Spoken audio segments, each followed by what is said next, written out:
Howdy everyone, welcome back to the Gutes campaign. I believe it is episode 7, but to be honest, I'm not quite sure because I'm currently recording these in advance for once, so it's either 7 or 8, possibly 6. I have no idea, I'm sorry, I'm not looking at my sheet at the moment, my schedule sheet. But anyway, the very first thing we are confronted with is a decision. We have to decide what to do with these religious pilgrims, these Celtic religious pilgrims. This, in essence, is a decision as to whether we can be tolerant of the people that were here before us, or whether we are intolerant of their religion, and thus they ought to leave, or we will convert them to our form of paganism. And currently, I am feeling like Ragnarr and his kin are intolerant. We've invaded their island. We've left our island of Gotland for some fucking reason, and we've come here for a purpose, and that purpose was to forge a brand new kingdom. Personally, I feel a better choice would be to be tolerant and assimilate, or not so much assimilate, but meld the two cultures. But I think Ragnarr is a bit of a warmonger, so he would be much more, he would decide to, I think, oppress the Celts and tear down their stones and put up our own stones, that sort of thing. So we are going to ban them, is what I'm trying to say. It took me about a minute to say we are going to ban them, which I think is going to have a negative consequence. My worry is that if we allowed them, it would increase the growth of Celtic paganism, or rather slow the growth of Germanic paganism. I'm not sure. There are a few things I want to talk about before we get into the game proper. The first thing I wanted to point out was this fucking comment this guy left. Right as I was sitting down to record, I got the email from this, and holy shit, I had a good fucking chuckle over this. To be honest, I had to take a shower after this burn because it was so fucking dirty. I just found it really hilarious and I wanted to point it out. He's talking about you, Frederick Valander. You should be insulted and perhaps declare a personal crusade against this guy. Find out where he is, dox him, and blackmail him, much like CNN is doing right now. Wouldn't that be great, Frederick Valander? I'm sorry, I don't know if you guys enjoy me singling you out like this, but let me know, I suppose. I've also done just an insane amount of reading on languages. I've probably sat down here for an hour and a half, 2 hours, reading about languages for no fucking reason other than I wanted an army name for Ragnar's army. I asked you guys for suggestions as to his army name. I got some serious suggestions, I got some joke suggestions. Personally, I wasn't a fan of the ones you guys gave me. I was looking for a much more historical / RP friendly. See, I think there's a miscommunication here. When I say RP friendly, I mean historically RP friendly, which is a really high bar to set. Because in real life, there's no such thing as an army name in the medieval era or the ancient era, aside from, I suppose, the Roman Empire and their ilk. I don't even think Alexander really had dedicated army names. It was sort of just like, these are my guys, etc., etc. So it's a really high bar for me to set, and I understand that. So that's why I've searched it out myself. So essentially what I've done is I've read up on Proto-Norse. So a few of you guys were giving me suggestions in Old Norse, but Old Norse is actually a couple of hundred years in the making. I believe it's around the Viking Age, the 800s, that's the delineation between Proto-Norse and Old Norse, but I could be incorrect in that. But essentially, Proto-Norse is a dialect of Proto-Germanic. It's a northern dialect of Proto-Germanic, and Proto-Norse eventually turned into Old Norse, in the 800s, and then Old Norse further split into East and West Norse, and also, interestingly enough, Old Gutnish. So the island of Gotland had its very own dialect of Old Norse, and we can't actually see it today. Oh no, there it is. Man, there's some terrible weather in Gotland. You know what I'm saying? It's always overcast. But it's sort of like modern England in that regard. So to craft this army name, I had to first find words in either Proto-Germanic or Proto-Norse. And basically I've just cobbled together Proto-Germanic or Proto-Norse words. Reconstructed, I might add. These are not actually attested words for the most part. Some of them have been reconstructed based on hypothesis by, I guess, linguists. I'm not sure what the actual term... I believe it would just be linguists, but there perhaps is maybe a specialization in dead languages. I don't know. But what I'm trying to say is that these are hypothesized words in Proto-Germanic, Proto-Norse that I found, and I'm then going to use them with the sentence structure of modern English. And that's made me happy. I don't know if you guys are going to agree. But let's see what I've got here. These guys are no longer the Lightning Riders. They're going to be the Haryats of Ragnarr. Now, I actually had to look into the pronunciation of this word. I actually looked into the IPA pronunciation guide. So as far as I can tell, it's either Haryats or Harya. One of these two is Proto-Germanic for. It looked like in some cases it was army, in some cases it was warrior, commander, these sorts of things. So I actually looked up the pronunciation of this, and I'm going to give it a swing, alright? It's Haryats. I've already fucked it up. Haryats of Ragnarr. That's what I think it is. Haryats of Ragnarr. See, supposedly the H noise is like the CH in Loch, as in Loch Ness.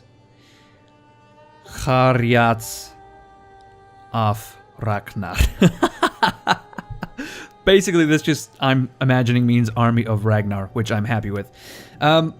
So that was a couple minutes of me butchering old, not even Old Norse, Proto-Norse, in an attempt to appease my historical itch. Now, as for Viking Year's army, rather navy, I couldn't find any word for fleet or the like, any sort of equivalent in Proto-Norse, Proto-Germanic. Perhaps you guys could, I don't know. I found floaty, which is from Old Norse, and I think I'm going to use that. I believe some of you guys, or perhaps just one person, mentioned Leidinger, which is, as I understand it, sort of like a levy system. Essentially, it was like a medieval construct where you would raise these levies to then do coastal raids, coastal defense. It's sort of like, yeah, it's like a levy fleet. And as I understand it, they would split up their... This is like medieval Scandinavians. They would split up their territory into regions, and each region was responsible for a certain number of men or ships, etc. But as I understand it, that is more of a medieval construct, and not even... It doesn't appear in the Viking Age or the Proto-Viking Age. I don't think that's a proper term, but I'm just going to say this is the floaty off Viking Year. There we go. So that's the fleet of Viking Year. So we've got a bit of Proto-Germanic, a bit of Proto-Norse, and a bit of Old Norse in here. And I'm happy with that. This can be our system. It will have to be the... I'm going to try this again. The Haryats of Ragnarr. It's the trills. The trills are hard. Okay. Let's get into the gameplay, finally. Good God. Okay. We have a new item for Ivar. He's got a wooden sword, which is perhaps the most useless thing to have as a fucking Norse lord. We've also researched defined army taxation, which has reduced our recruitment cost for melee infantry. We can also research a Roman logistics system, which is sort of useless to us at the moment. I think we will get the old local traditions. Why not? Or alternatively, I just noticed, we have manorial lands, which increases our wealth from livestock and unlocks advanced livestock buildings that we are nowhere near building. We are currently just sort of kicking the can down the road as to what to do with our religious buildings. That's just fine. We are going to be building an army to invade the island of Britannia pretty quickly here. I think I want Vikingr to return to Ireland. This way he will be able to support our invasion. I don't want to recruit any units now because I would rather save the gold. We are actually sitting on a massive hoard of gold. And you know what? We really don't need to be, but I would rather sit on 20,000 gold than 12,000 gold. So there's that. I think it's going to be about another year until we are ready to invade again. And again, I understand I'm being quite slow in my gameplay. But I don't know what to tell you. That's how I prefer to do it. Anyway, let's end the turn and I guess just see what happens with that decision we made as to banning or tolerating the Celtic pagans. I have to say, though, it's actually quite fun and exciting and satisfying trying to learn how to pronounce Proto-Norse words. Harjats of Ragnarr. I don't know if that's annoying yet. If it is, just let me know. I'm going to be murmuring it under my breath. Probably until the day I die, actually. I'm going to be on my deathbed. You know, they're going to be asking me to write a will or to sign off on a will, and all I can do is whisper, Harjats of Ragnarr. And they're going to say, what the fuck is this?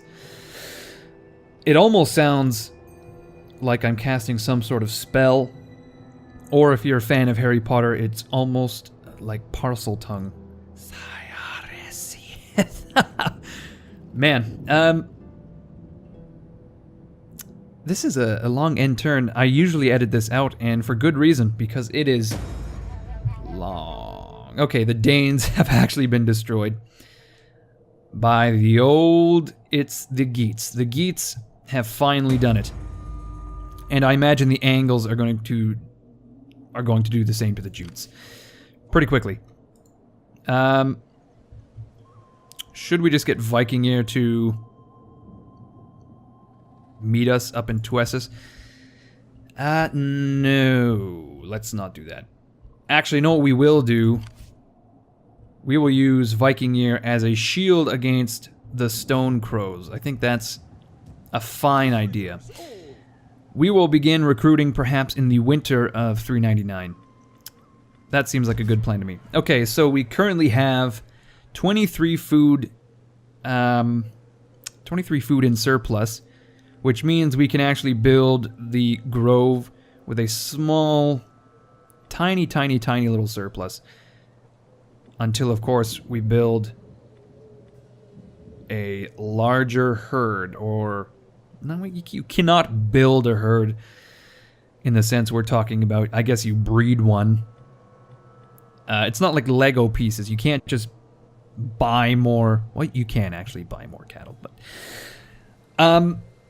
I've already lost my train of thought. We are going to begin recruiting in a couple of turns, but for now, why the fuck not? Let's just build this grove, get it over with. We'll sit with the very small surplus. It's not going to be a while until we can upgrade the town anyway. Oh shit, I completely forgot. We are actually able to recruit all sorts of troops now. Pikemen, thrall spears, which are even cheaper than our levy, and even shittier as well. Oh, I love it. They have less armor.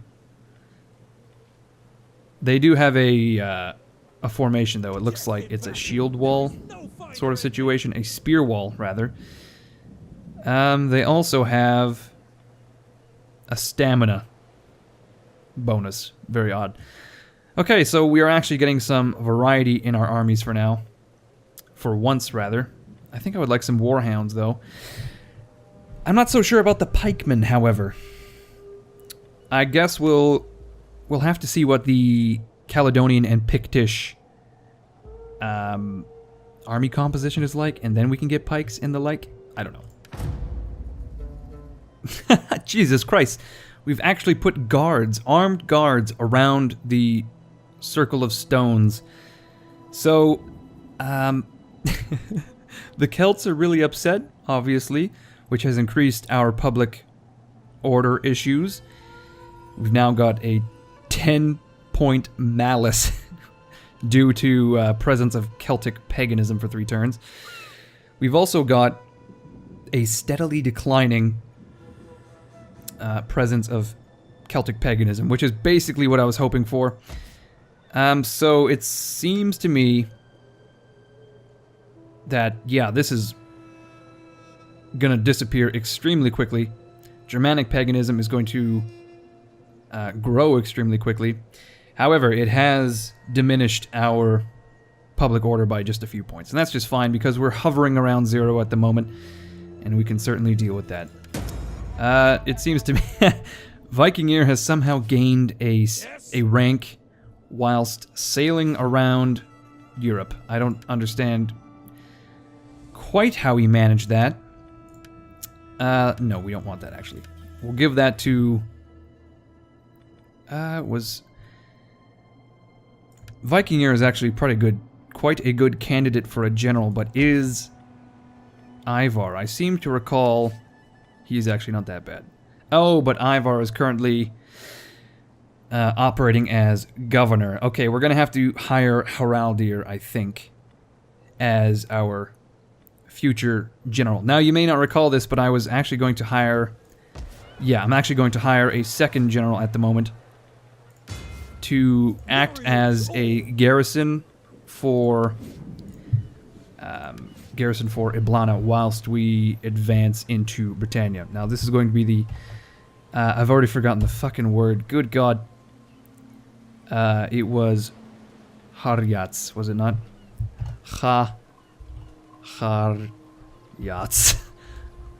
Was it? Oh God, this is truly embarrassing. It is Haryats. Okay. This is now the Haryats af Haraldir. It's important to get the tongue trill. That's where you get the really...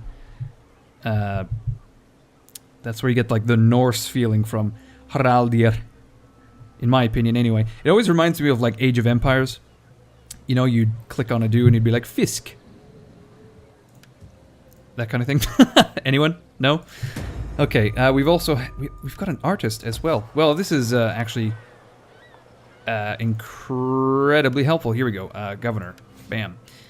Let's switch out this enslaved debtor and put Theon Greyjoy in there. And that's going to solve our public order issues fucking immediately. Amazing. Okay. Haraldir is going to recruit, I guess, some thrall spears. Cheap garrison units. Now, Eblana proper is garrisoned by Nordic Levy, band, brigands, and skirmishers. So we can probably do with some slingers as well. They're quite cheap. Okay, let's just do this. And bam. That can be our garrison force. Now, the Haryats... Haryats af Ragnarr is going to be recruiting next turn. And... you know what we're going to do? We're actually going to move the armies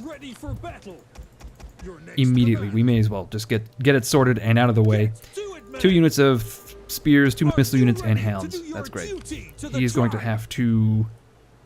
well, we're going to take to the sea, actually. So we do need to be, in fact, near Eblana. So we will... well, we can't set up a fort now because we've used all of our movement, but we will set up a fort once the next turn comes around. Okay, here comes Vikingir. Here comes Vikingir.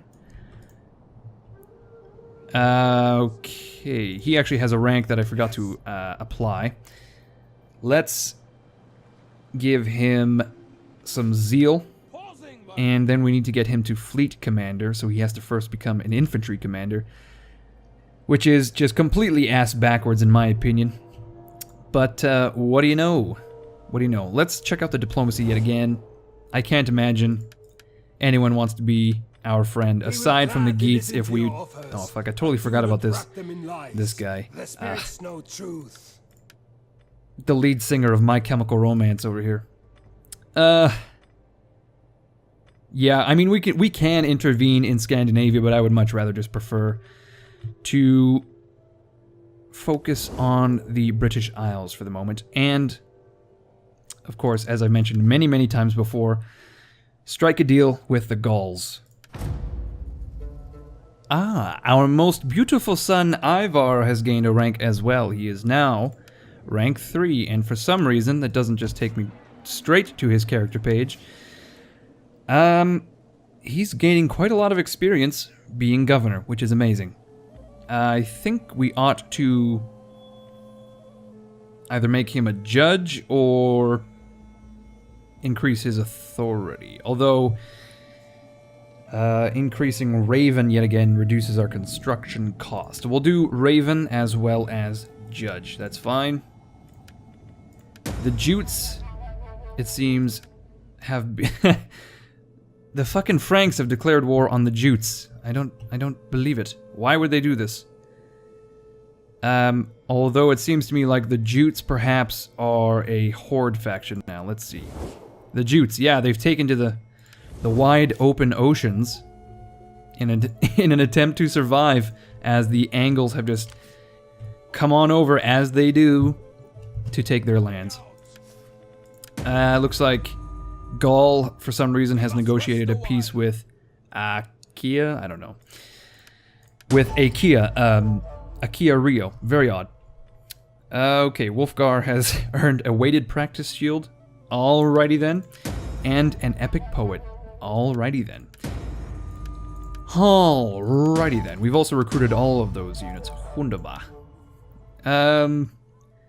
As for buildings, we want to unlock... I think we do want to get the old livestock herd coming on in, so we'll research that. Now we will recruit some new units for Ragnarr. I definitely want some warhounds. They're very effective against lightly armored units such as, you know, any missile units, basically all of the levy. They, well, not so much... The Nordic levy are actually armored the most of any of my troops available. Very bizarre. I did not see that coming. We'll get some more hurlers. Some... Should we just do like 1 or 2 units of pikemen instead of the levy? They can definitely be the centerpiece of our army. Let's do that. Why the hell not? And then we'll get a few more... Well, here's the thing. Even with pikemen, we can probably just spring for the cheaper spears to serve on the flanks, supported by just a disgusting amount of missile units, which would be amazing. Okay, we have time yet for another turn, I think. Just one more quick turn. Here we go. The Province of Britannia has a new king, a new Caesar. It is Marcus Flavianus. He's 18 years old, interestingly enough. And I suppose as a gift for his inauguration as the king, the Caesar, Kaiser perhaps, he has asked for a payment of 1,000 gold coins. And unfortunately, Ragnarr is not going to bend the knee to this asshole, give him any gifts of any kind. For his birthday, he's going to give him a mighty big middle finger thrust into the middle of his face. I'm talking not just a middle finger from across the room, but to the point where the finger is actually pushing his nose to the side and Marcus Flavianus, or whatever his name was, actually has to close one eye to protect his fucking eyeball from Ragnar's dirty, dirty fist. Speaking of dirty, Wulfgar has recovered from his wounds, but I'm fairly certain Ragnarr is just going to put their petty differences aside. Oh, good God, the cinematic. Put their petty differences aside until they conquer the rest of Caledonia et Ibernia. Is any of this really relevant to us?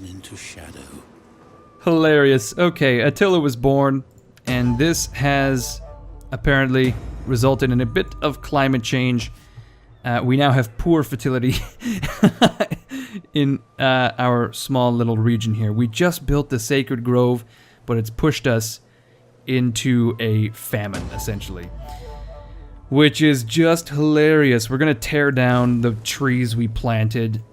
I just imagine the poor pagan priests having to scratch the runes off the stones they just built, push them over and bury them, you know, that sort of thing.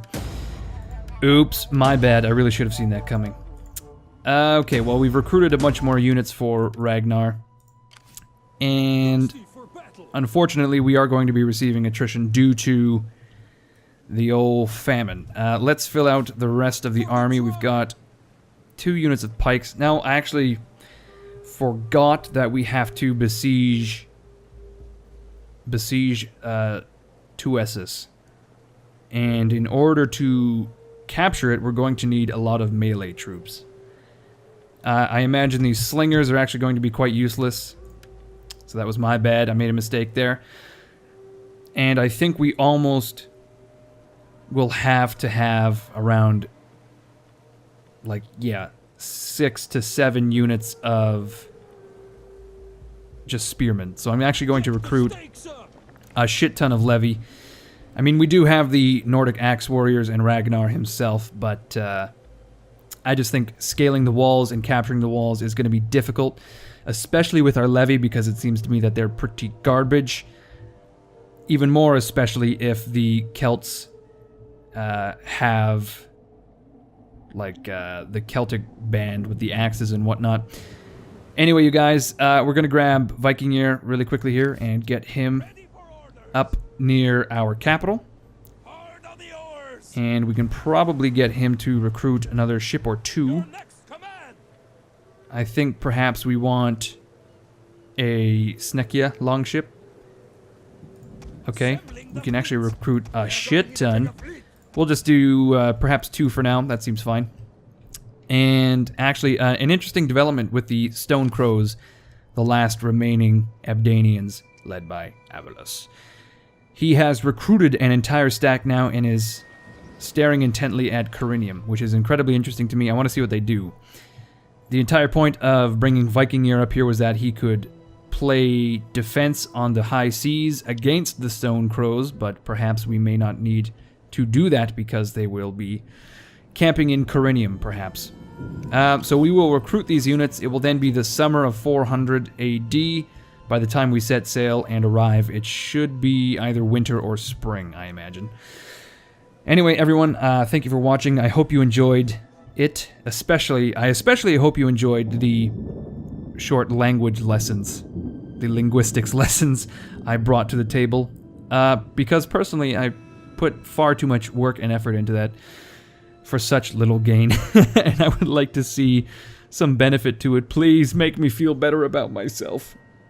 Yeah, anyway, I hope you enjoyed the episode. If you did, leave a like, leave a comment, as always.